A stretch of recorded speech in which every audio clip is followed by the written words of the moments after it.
So I noticed some of the comments recently, a couple of them. I kind of expected them, and even from certain people, YouTubers, just based off the comments that they've left since, in the history of leaving comments on my videos, I actually directed some of them towards them, and then they left comments that were basically predictable for me. I wasn't bashing Iran. I'm not bashing the Iranian people. I'm merely talking about the structures of control.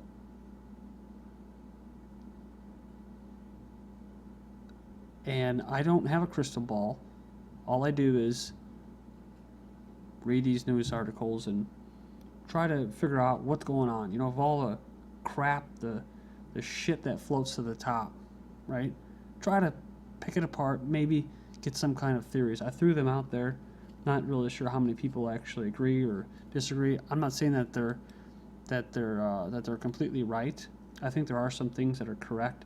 There's probably theories or analysis that some of you guys may have. If you have them, throw them out in the comment board. But you have to be pretty naive to think that this is somehow Iran has some kind of edge on the West. I guess the only edge that they would have would be oil. You have Libya. I've covered that recently. They're not producing it. They're not exporting it because basically it's a chaotic, failed state, supposedly. I think that's the purpose, but either way, you have that, Iraq, other places not producing oil. You have Saudi Arabia, who's finally, I believe, kicked to the curb because they don't really have anything to offer either, oil. So also recent news was the U.S. was one of the biggest natural gas and oil producers in the world. I think they actually surpassed Russia. So my analysis was that the Western powers run by Zionists usually, and well, not usually, it is, and it has been, in Europe, North America, I think they're actually a little desperate, and I think going to Iran and doing what they're doing is a sign of desperation. Iran may benefit off of this. They'll be less of a target as far as by the Zionists in Israel and Netanyahu and all them. They'll have more money, which is good for their economy, for their people. I understand that sanctions are used by affect the poor and the regular people in Iran. I actually stated that in the last video, and someone commented that and said, blah, blah, blah, you know this. And I'm like, well, yeah, it's because I mentioned it. And I know Israel is coercing them into certain agreements and stuff. The other thing is it's going to be safer because they're going to have less nuclear crap to deal with. On the flip side, as far as the Zionists, the power structure goes on, it continues. I think that the whole government shutdown was surrounding that.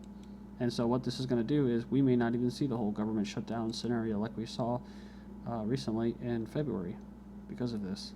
So really it's bad for Europeans and for Americans. It's bad for humanity because it means they're going to still be drone striking people and killing people and oppressing people.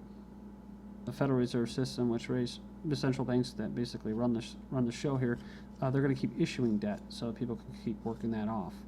But on the flip side, as far as the Zionists go, they have that. They have that. The resources, now the money, the more debt they can issue, keep the system going. But it also it'll make Iran, if they actually do comply with this, a softer target. Something that someone said in their comments that I did agree with was they can say that Iran broke the deal. Of course, this is the same thing with Syria. They could say, oh, we gave up we destroyed all the declared chemical weapons. Well, what about the undeclared weapons? So this clears it up, actually, for striking them. They may never have had the intentions of bombing Iran until those nuclear weapons were actually removed, and then bomb them. Same with Syria. I still hold that we might actually see that. You have Kerry saying Iran deal not about trust. Well, it's not about trust, it's about money. And so you can disagree with me, but I just think we're going to agree to disagree. We'll see if they start putting out PR pieces like this. Remember, after Syria complied with that deal of chemical weapons, giving them up, U.S. warns the Assad regime of consequences of breaking the chemical weapons deal. So as far as the West goes, they weaken their enemy, they get paid for it, and now they're going to have a green light to actually carry out a physical attack if they wanted to. And lastly, as far as them being a bulwark to Zionism, and they may be, doing deal with Zionists doesn't really seem to be anti-Zionist. So again, I could be wrong. So that's just the way that's kind of my analysis. That's kind of how I'm perceiving this. I've been covering Iran since I started GGN. So as far as them actually following through with destroying these chemical weapons, who knows? You know, they're trying to find a place out for Syria to destroy their chemical weapons, and now they're saying they're going to destroy them at sea. Iran deal is costly for cash-strapped IAEA inspectors, so they require significant manpower. So they may have overreached, according to the leader Yukiya, who said that they may not have the money to pay for everything the two sides agreed to. Like Syria, Syrian chemical weapons mission funded only until the end of the month. For whatever it's worth, though, Iran's going to start implementing nuclear deal by January. They said, we expect that either at the end of December or beginning of January, we will start implementing the measures agreed with by both sides. Again, this goes back to what we were saying. This will mean increased workload, which they said, you know, they're going to need more money, more people. EU to lift Iran sanctions in December or January. So that's what they're saying. Iran invites UN inspectors to a reactor. The invitation is above and beyond the terms of the P5+1 deal. So there's a lot of inspections on the horizon for the country, but the nation's nuclear officials are going above and beyond the terms required by their new deal, inviting the inspectors to visit the under-construction Iraq heavy water reactor. Speaking of which, an earthquake actually killed 7 people near one of their nuclear plants in Iran. This is the Bashir. They actually had recent ones just the past week too, earthquakes in Iran. Like I mentioned, the Syrian chemical weapons are said to be destroyed at sea.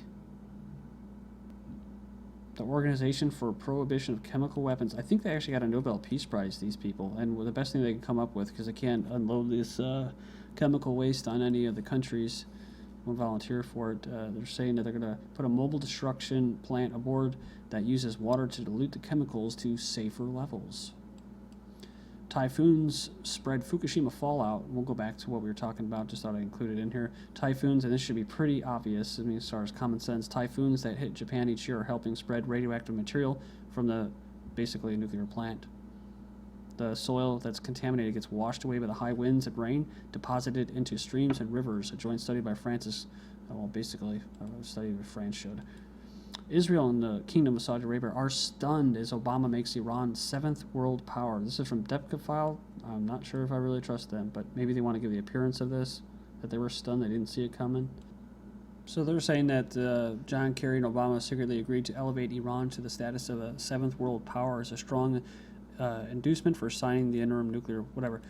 The thing is there may actually be some truth to this as far as them becoming a more of a regional power, but again, it's like I said, this is being authorized. So for them or to them.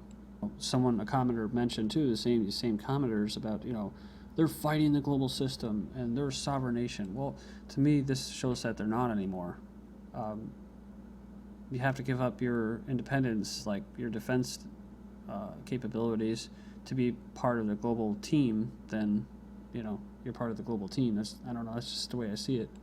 Maybe there were some changes, you know, not to get too much into the conspiracy realm, like I probably have already, but it says maybe the Jews have actually lost some power, the Zionists in the United States. For Obama, Iran talks are also about testing the limits of American Jewish power. So they're saying that the president and his allies are using the issue to drive a wedge between Israel and its U.S. whatever.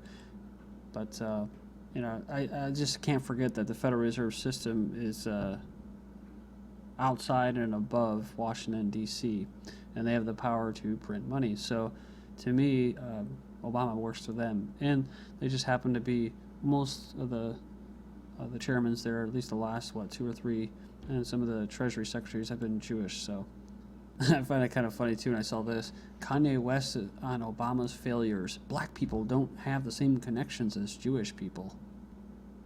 He's talking about basically how come he hasn't executed his agenda, whatever that may be. I think his agenda is to do what his bosses say.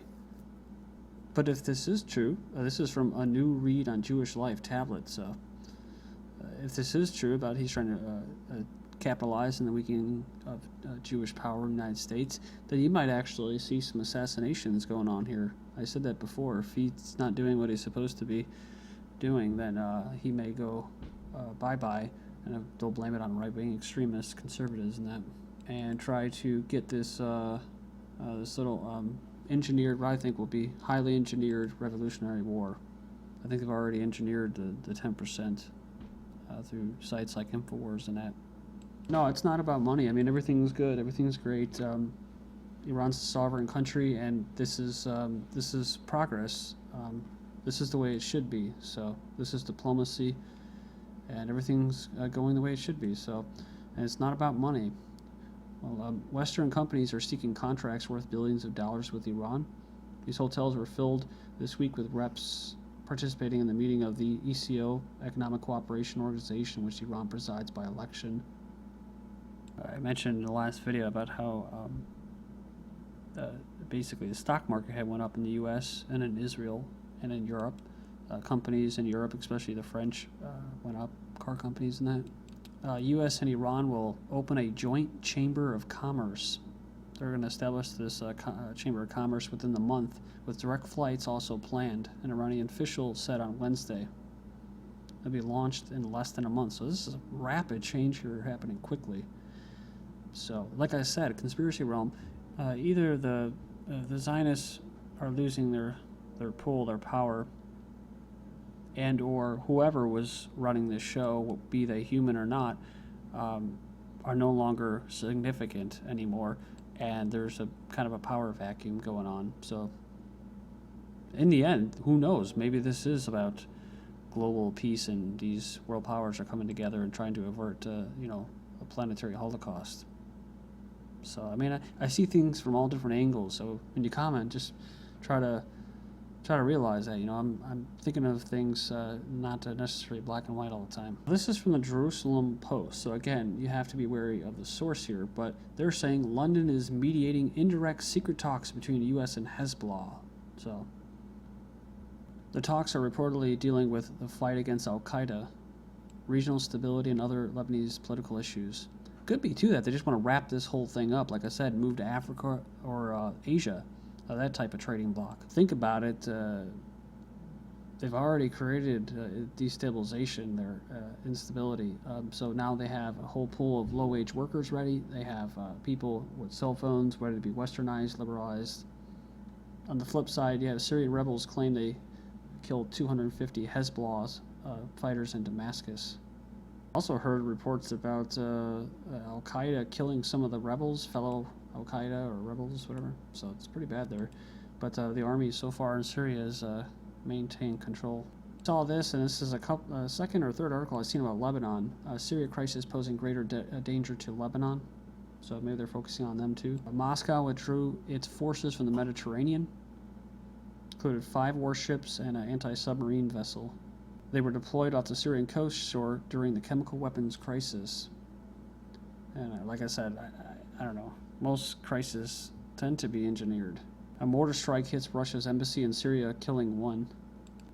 In Iraq, 60 dead, 107 wounded. And I said, how do they have so many people? Well, I just looked it up. I thought there was less people there. There was 25 million, and right after the invasion in 2004, there's 32 million, and it's growing. So maybe it's a depopulation campaign. So they're either reproducing really fast, or there's non-Iraqis emigrating there.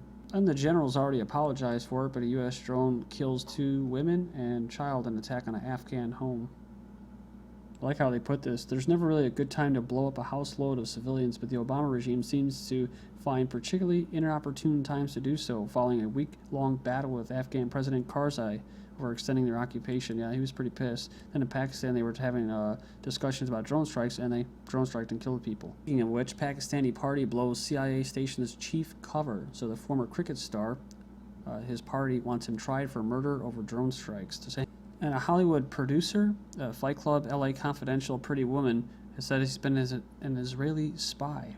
So Anyways, this is GGN. Thank you.